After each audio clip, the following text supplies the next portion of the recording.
Hi மக்களே, நான் தான் உங்கள் விருதுநகர் ஐட்டிங் டிரைவர் மக்களே. இன்றைக்கி வந்து நம்ம எந்த வண்டி டியூட்டி வந்திருக்கோம்னா, ஒரு டொயேட்டாவில் வந்து இனோவாக்கு தான் மக்களே வந்திருக்கு வண்டி. இங்கே நான் விருதுநகரில் தான் மக்களே எடுத்துருக்கேன். விருதுநகர் எடுத்து நம்ம நேராக கும்பகோணம் தான் மக்களே போகிறோம். இப்போ டைமிங் என்ன கேட்டிங்கன்னா, மணி 10 மணி ஆகிடுச்சு மக்களே. ஹாய் மக்களே, நம்ம இப்போ எங்கே இருக்குன்னா திருச்சியில் தான் மக்களே. திருச்சி புது பஸ் ஸ்டாண்டில் தான் மக்களே இருக்கும். புது பஸ் ஸ்டாண்டுக்கு ஆப்போசிட்டில் பாரத் சில்கில் தான் மக்களே வண்டியை ஓரம் கட்டி போட்டிருக்கோம். ஒரு 2 பேர் வர வேண்டியது இருக்குது மக்களே. அவங்களை பிக்கப் பண்ணிட்டு அப்படியே நம்ம கிளம்புவோம் மக்களே. இப்போ டைமிங் என்ன கேட்டிங்கன்னா, மணி 2:21 ஆயிடுச்சு மக்களே. சரி மக்களே, இப்போ நம்ம எங்கே இருக்கு கேட்டால் கும்பகோணம் ரீச் ஆகிட்டோம் மக்களே. கும்பகோணத்தில் வந்து எங்கே இருக்குன்னு கேட்டிங்கன்னா, வைத்தீஸ்வரன் கோயிலில் தான் மக்களே இருக்கோம். அங்கே தான் விசிட் பண்ணியிருக்கோம். உள்ள பேர் கஸ்டமர் சாமி கொண்டு போயிருக்காங்க மக்களே. இப்போ டைமிங் என்னன்னு கேட்டிங்கன்னா, மணி வந்து 6:43 ஆயிடுச்சு மக்களே. கஸ்டமர் இறக்கி விட்டுருக்கேன். 6:43 தான் இறக்கி விட்டுருக்கேன். வாங்க போவோம். கோபுரத்தை பாருங்கள்.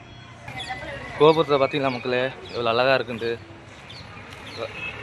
உள்ளே போய்ட்டு வெளியே வந்துட்டோம் மக்களே. உங்களுக்கு இருக்க ஐடி எடுத்தவங்க கண்டிப்பாக எங்களுக்கு கால் பண்ணுங்கள். நான் கீழே வந்து என் ஃபோன் நம்பர் கொடுக்குறேன். கண்டிப்பாக தேவைன்னா கால் பண்ணுங்கள் மக்களே. ஷேர் பண்ணுங்கள், கமெண்ட் பண்ணுங்கள், ஃபாலோ பண்ணுங்கள், லைக் பண்ணுங்கள், சப்போர்ட் பண்ணுங்கள். நன்றி, வணக்கம்.